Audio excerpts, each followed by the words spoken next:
अब सभी देश के किसानों से सीधी बात करना चाहता हूं और मैं समझता हूं कि आज का दिवस बहुत महत्वपूर्ण है और इसलिए मैं सबसे पहले तो श्रीमान नरेंद्र सिंह जी तोमर, कृषि मंत्रालय के सभी अधिकारी, कृषि विभाग की पूरी टीम, बैंकिंग सेक्टर के मित्र, इन सबको मैं बधाई देता हूं क्योंकि आज छुट्टी का दिन होने के बाद भी बैंक समेत सभी लोग इस कार्यक्रम को सफल बनाने के लिए जुटे हुए हैं और मुझे खुशी है कि कृषि मंत्रालय ने आज का रविवार होने के बाद भी जो दिवस पसंद किया है और उसका कारण बहुत महत्वपूर्ण है, बहुत बड़ा प्रेरक है। आज हल षष्ठी है। हम किसान भाई बहन बहुत भली तरह जानते हैं कि आज हल षष्ठी है, भगवान बलराम जी की जयंती है और किसान भगवान बलराम को पूजता है। हल की पूजा करके ही अपने कारोबार को चलाता है। तो ऐसा एक पवित्र दिवस आज एक बहुत बड़ी योजना लेकर के आए हैं। मैं सभी देशवासियों को विशेष तौर पर मेरे किसान भाइयों बहनों को हल छठ की और दाऊ जन्मोत्सव की बहुत बहुत शुभकामनाएं देता हूं। इस बेहतर पावन अवसर पर देश में कृषि से जुड़ी सुविधाएं तैयार करने के लिए 1,00,000 करोड़ रुपए का विशेष फंड लॉन्च किया गया है। आज के पवित्र दिन पर लॉन्च किया गया है। इससे गांवों गांवों में बेहतर भंडारण, आधुनिक कोल्ड स्टोरेज की चेन तैयार करने में मदद मिलेगी और गांव में रोजगार के अनेक अवसर तैयार होंगे। इसके साथ साथ 8.5 करोड़ किसान परिवारों के खाते में पलक झपकते आपने देखा होगा, स्विच ऑन किया और पीएम किसान सम्मान निधि के 17,000 करोड़ रुपए सीधे सीधे 8.5 करोड़ किसानों के खाते में जमा हो गए। कोई बिचौलिया नहीं, कोई कमीशन नहीं, सीधा सीधा किसान के पास चला गया। संतोष इस बात का है कि इस योजना का जो लक्ष्य था वो लक्ष्य हासिल हो रहा है। हर किसान परिवार तक सीधी मदद पहुंचे और जरूरत के समय पहुंचे, इस उद्देश्य में ये योजना सफल रही है। बीते 1.5 साल में इस योजना के माध्यम से 75,000 करोड़ रुपए सीधे किसानों के बैंक खाते में जमा हो चुके हैं। इसमें से 22,000 करोड़ रुपए था कोरोना के कारण लगे लॉकडाउन के दौरान किसानों तक पहुंचाए गए हैं। साथियों, दशकों से ये मांग और मंथन चल रहा था कि गांव में उद्योग क्यों नहीं लगते। जैसे उद्योगों को अपने उत्पाद का दाम तय करने में और उसको देश में कहीं पर भी बेचने की आजादी रहती है, वैसी सुविधा किसानों को क्यों नहीं मिलती। ये अन्याय किसानों के साथ क्यों हो रहा है। अब ऐसा तो नहीं होता कि अगर साबुन का उद्योग किसी शहर में लगा है तो उसकी बिक्री सिर्फ उसी शहर में होगी। कि साबुन तो देश के हर कोने में, दुनिया में कहीं पर भी बिक सकता है, लेकिन खेती में अब तक ऐसा नहीं होता था। जहां अनाज पैदा होता है तो किसान को स्थानीय मंडी में जाकर के ही उसको बेचना पड़ता था। इसी तरह ये भी मांग उठती रही कि अगर बाकी उद्योगों में कोई बिचौलिए नहीं है तो फसलों के व्यापार में ये बिचौलिए क्यों होने चाहिए। अगर उद्योगों के विकास के लिए इंफ्रास्ट्रक्चर तैयार होता है तो वैसा ही आधुनिक इंफ्रास्ट्रक्चर कृषि के लिए भी मिलना चाहिए। साथियों, अब आत्मनिर्भर भारत अभियान के तहत किसान और खेती से जुड़े इन सारे सवालों के समाधान ढूंढे जा रहे हैं। एक देश एक मंडी के जिस मिशन को लेकर के बीते 7 साल से काम चल रहा था वो अब पूरा हो रहा है। पहले इनाम के जरिए एक टेक्नोलॉजी आधारित एक बड़ी व्यवस्था बनाई गई। अब कानून बनाकर किसान को मंडी के दायरे से और मंडी टैक्स के दायरे से मुक्त कर दिया गया है। अब किसान के पास अनेक विकल्प है। अगर वो अपने खेत में ही अपनी उपज का सौदा करना चाहे तो वो कर सकता है, या फिर सीधे वेयर हाउस से इनाम से जुड़े व्यापारियों और संस्थानों को जो भी उसको ज्यादा दाम देता है उसके साथ फसल का सौदा किसान कर सकता है। इसी तरह एक और नया कानून जो बना है उससे किसान अब उद्योगों से सीधी साझेदारी भी कर सकता है। और मैं बताऊं, भारत के उद्योग जगत का जितना निवेश गांव और किसान में होना चाहिए था वो बहुत यानी नगण्य था, मामूली था, और उसमें हमारे कुछ कानून नियम भी आड़े आते थे।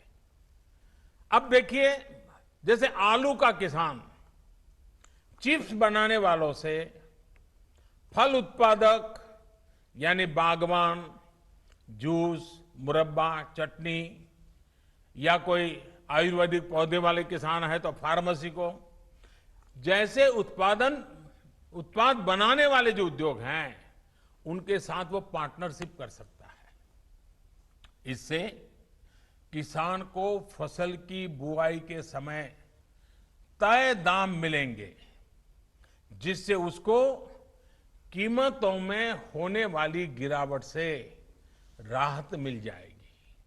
साथियों, हमारी खेती में पैदावार समस्या नहीं है, बल्कि पैदावार के बाद होने वाली उपज की बर्बादी ये बहुत बड़ी समस्या रही है।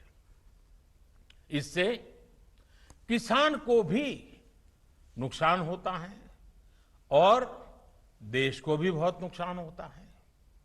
इसी से निपटने के लिए एक तरफ कानूनी अड़चनों को दूर किया जा रहा है और दूसरी तरफ किसानों को सीधी मदद दी जा रही है।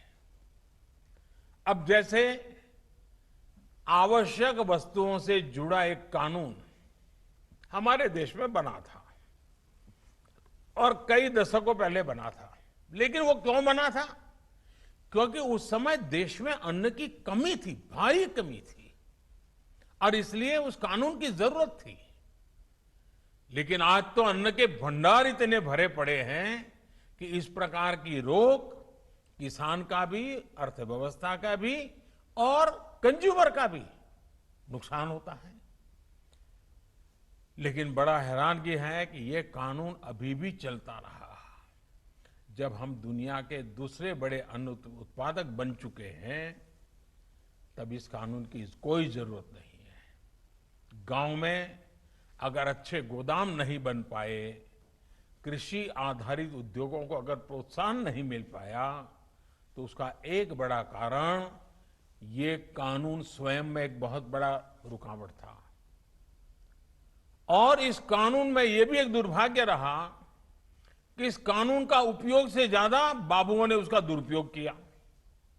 इससे देश के व्यापारियों को, निवेशकों को, उनको डराने का काम ज्यादा हुआ। अब इस डर के तंत्र से भी कृषि से जुड़े व्यापार को मुक्त कर दिया गया है। इसके बाद अब व्यापारी, कारोबारी गांवों में स्टोरेज बनाने में और दूसरी व्यवस्थाएं तैयार करने के लिए आगे आ सकते हैं। साथियों, आज जो एग्रीकल्चर इंफ्रास्ट्रक्चर फंड लॉन्च किया गया है, इससे किसान अपने स्तर पर भी गांवों में भंडारण की आधुनिक सुविधाएं बना पाएंगे। इस योजना से गांव में किसानों के समूहों को, किसान समितियों को, एफपीओ उनको वेयर हाउस बनाने के लिए, कोल्ड स्टोरेज बनाने के लिए, फूड प्रोसेसिंग के जुड़े उद्योग लगाने के लिए 1 लाख करोड़ रुपए की मदद मिलेगी। 1 लाख करोड़ रुपया इस काम को गति देने के लिए बहुत बड़ी ताकत है। ये जो धन किसानों को उद्यमी बनाने के लिए उपलब्ध कराया जाएगा और उस पर 3% ब्याज की छूट भी मिलेगी। थोड़ी देर पहले ऐसे ही कुछ किसान संघों से मेरी चर्चा हुई अभी, जो सालों से इस किसानों की मदद कर रहे हैं, संगठन बना करके कुछ न कुछ नई नई कल्पनाएं के साथ आगे बढ़ रहे हैं। इस नए फंड से देश भर में ऐसा काम करने वाले संगठनों को बहुत बड़ी ताकत मिलेगी, बहुत बड़ी मदद मिलेगी। साथियों, इस आधुनिक इंफ्रास्ट्रक्चर से कृषि आधारित उद्योग लगाने में एक बहुत बड़ा बदलाव आएगा और बहुत बड़ी गति आएगी। आत्मनिर्भर भारत अभियान के तहत हर जिले में मशहूर उत्पादकों के साथ देश और दुनिया के मार्केट तक पहुंचाने के लिए एक बड़ी योजना बनाई गई है। इसके तहत देश के अलग अलग जिलों में गांव के पास ही कृषि उद्योगों के क्लस्टर बनाए जा रहे हैं। साथियों, अब हम उस स्थिति की तरफ बढ़ रहे हैं जहां गांव के कृषि उद्योगों से फूड आधारित उत्पाद शहर जाएंगे और शहरों से दूसरा औद्योगिक सामान बनकर गांव पहुंचेगा। यानी ये 2 वे चलेगा। और यही तो आत्मनिर्भर भारत अभियान का संकल्प है और जिसके लिए हम सबको मिलकर के एक नए तरीके से, नई सोच के साथ, नए संकल्प के साथ काम करना है। अब सवाल ये उठता है कि जो कृषि आधारित उद्योग लगने वाले हैं, उनको कौन चलाएगा? इसमें भी ज्यादा हिस्सेदारी हमारे छोटे किसानों के बड़े बड़े समूह, जिनको हम एफपीओ कह रहे हैं या फिर हम उसको किसान उत्पादक संघ कह रहे हैं, इन्हीं के द्वारा होने वाली है। और इसके लिए बीते 7 साल से एफपीओ किसान उत्पादक समूह, इसका एक बड़ा नेटवर्क बनाने का अभियान चलाया है। आने वाले सालों में ऐसे 10,000 नए एफपीओ किसान उत्पादक समूह पूरे देश में बने, इस पर सभी राज्यों के साथ मिलकर के काम को आगे बढ़ाने पर बल दिया जा रहा है। साथियों, एक तरफ एफपीओ के नेटवर्क पर काम चल रहा है, तो दूसरी तरफ खेती से जुड़े स्टार्टअप्स को प्रोत्साहित किया जा रहा है। अभी तक लगभग 350 कृषि स्टार्टअप्स को मदद दी जा रही है। ये startups food, particularly food processing से जुड़े हैं, artificial intelligence, internet of things, खेती से जुड़े स्मार्ट उपकरणों के निर्माण और रिन्यूएबल एनर्जी से जुड़े हैं। साथियों, किसानों से जुड़ी ये जितनी भी योजनाएं हैं, जितने भी रिफॉर्म्स हो रहे हैं, इनके केंद्र में हमारा छोटा किसान है। और हमारे देश में सबसे ज्यादा संख्या छोटे किसानों की है।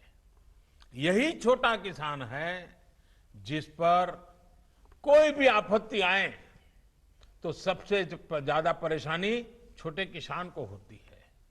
और यही छोटा किसान है जिस तक सरकारी लाभ पूरी तरह पहुंचे, ये हमारा संकल्प है। बीते 6-7 सालों से इसी छोटे किसान की स्थिति को बदलने का हम निरंतर और बड़े सुविचारित ढंग से प्रयास कर रहे हैं। छोटे किसान को देश की कृषि के सशक्तिकरण से भी जोड़ा जा रहा है और वो खुद भी सशक्त हो, ये भी उतना ही जरूरी है। साथियों, 2 दिन पहले ही देश के छोटे किसानों से जुड़ी एक बहुत बड़ी योजना की शुरुआत की गई है, जिसका आने वाले समय में पूरे देश के किसानों को बहुत बड़ा लाभ होने वाला है। देश की पहली किसान रेल महाराष्ट्र और बिहार के बीच में शुरू हो चुकी है। अब महाराष्ट्र से संतरा, अंगूर, प्याज जैसे अनेक फल सब्जियां लेकर ये ट्रेन निकलेगी और बिना समय गंवाए बिहार पहुंचेगी। फसल की बर्बादी नहीं होगी और बिहार से जब वापस आएगी तब वहां का मखाना, लीची, पान, ताजा सब्जियां, मछलियां, ऐसे अनेक सामान छोटे छोटे लोगों से लेकर के वो फिर इस तरफ लौटेगी। यानी बिहार के छोटे किसान मुंबई और पुणे जैसे बड़े शहरों से सीधे कनेक्ट हो गए हैं। इस पहली ट्रेन का लाभ यूपी और मध्य प्रदेश के किसानों को भी होने वाला है, क्योंकि ये ट्रेन उन किसानों के रास्ते से भी गुजरने वाली है। इस ट्रेन की खासियत ये है कि ये ट्रेन पूरी तरह से एयर कंडीशन है। यानी एक प्रकार से ये पटरी पर दौड़ता हुआ कोल्ड स्टोरेज है। ये कोल्ड स्टोरेज ही दौड़ता रहेगा, जाएगा, आएगा, सामान लाएगा, छोड़ेगा। इससे दूध, फल, सब्जी, मछली पालक ऐसे हर प्रकार के किसानों को भी लाभ होगा और शहर में इनका उपयोग करने वाले उपभोक्ताओं को भी लाभ होगा। ताजा चीजें मिलेगी उनको और जहां से उनको अच्छी चीज चाहिए वहां से मिलेगी। किसान को लाभ ये होगा कि उसको अपनी फसल स्थानीय मंडियों या हाट बाजारों में मजबूरन कम दाम पर बेचना नहीं पड़ेगा। उसकी मजबूरी जाएगी। ट्रकों में फल सब्जी जिस प्रकार बर्बाद हो जाते थे, उससे भी मुक्ति मिलेगी और ट्रकों के मुकाबले भाड़ा भी कई गुना कम हो जाएगा। शहरों में रहने वाले साथियों को लाभ ये होगा कि अब मौसम के कारण या दूसरे संकटों के समय फ्रेश फल सब्जियों की जो कमी हो जाती थी वो भी नहीं होगी और कीमत पर भी जो कभी कभी खेल खेलने का लोगों को मौका मिल जाता था वो भी बंद हो जाएगा। इतना ही नहीं, इससे गांवों में छोटे किसानों की स्थिति में एक और परिवर्तन आएगा। अब जब देश के बड़े शहरों तक छोटे किसानों की पहुंच हो रही है तो वो ताजा सब्जियों उगाने की दिशा में आगे बढ़ेंगे, पशुपालन और मत्स्य पालन की तरफ भी प्रोत्साहित होंगे। इससे कम जमीन से भी अधिक आय का रास्ता खुल जाएगा। रोजगार और स्वरोजगार के अनेक नए अवसर खुलेंगे। साथियों, ये जितनी भी कदम उठाए जा रहे हैं इनसे 21वीं सदी में देश की ग्रामीण अर्थव्यवस्था की तस्वीर भी बदलेगी। कृषि से आय में भी वृद्धि होगी।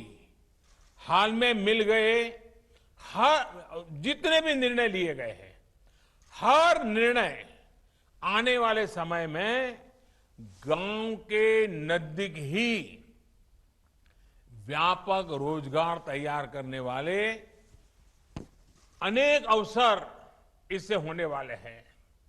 गांव और किसान आपदा में भी देश को कैसे संबल दे सकता है, ये बीते 6 महीने से हम देख रहे हैं। ये हमारे किसान ही हैं जिन्होंने लॉकडाउन के दौरान देश को खाने पीने की जरूरी सामान की समस्या नहीं होने दी। देश जब लॉकडाउन में था तब हमारा किसान खेतों में फसल की कटाई कर रहा था और बुआई के नए रिकॉर्ड बना रहा था। लॉकडाउन के पहले दिन से लेकर के दीपावली और छठ तक के 8 महीनों के लिए 80 करोड़ से ज्यादा देशवासियों तक अगर मुफ्त राशन आज हम दे पा रहे हैं, पहुंचा पा रहे हैं, तो उसके पीछे भी हमारे सामर्थ्य के साथ साथ हमारे इन किसानों की तपस्या जुड़ी है, उनकी मेहनत जुड़ी हुई है। तब जाकर के, और ये दुनिया का सबसे बड़ा प्रोजेक्ट है। 80 करोड़ परिवारों को, 80 करोड़ लोगों को 8 महीने तक मुफ्त में खाना मिले, कोई गरीब रात को भूखा न सो जाए। अगर हमारे किसानों ने ये तपस्या न की होती, इतना बड़ा काम न किया होता, तो शायद ये हम भी चाहते हुए भी शायद न कर पाते। साथियों, सरकार ने भी सुनिश्चित किया कि किसान की उपज की रिकॉर्ड खरीद हो, जिससे पिछली बार की तुलना में करीब 27,000 करोड़ रुपए ज्यादा किसानों की जेब में पहुंचा है। बीज हो या खाद, इस बार मुश्किल परिस्थितियों में भी रिकॉर्ड उत्पादन किया गया और डिमांड के अनुसार किसान तक पहुंचाया गया। यही कारण है कि इस मुश्किल समय में भी हमारी ग्रामीण अर्थव्यवस्था मजबूत है। गांव में परेशानी कम हुई है।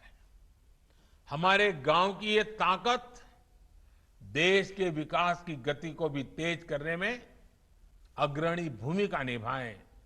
इसी विश्वास के साथ आप सभी किसान साथियों को मेरी तरफ से बहुत बहुत शुभकामनाएं हैं। भगवान बलराम के हम पर आशीर्वाद बने रहें। कोरोना को गांव से बाहर रखने में जो प्रशंसनीय काम मेरे किसान भाई बहनों ने, हमारे गांव वालों ने किया है, उसको आप जरूर जारी रखेंगे। 2 गज की दूरी और मास्क है जरूरी, ये मंत्र पर अमल करते रहें, सतर्क रहें, सुरक्षित रहें। भगवान बलराम के आशीर्वाद सदा सर्वदा आप पर बना रहे, इसी शुभकामना के साथ सभी मेरे देश के किसान भाइयों बहनों का मैं हृदय से बहुत बहुत आभार व्यक्त करता हूं। धन्यवाद।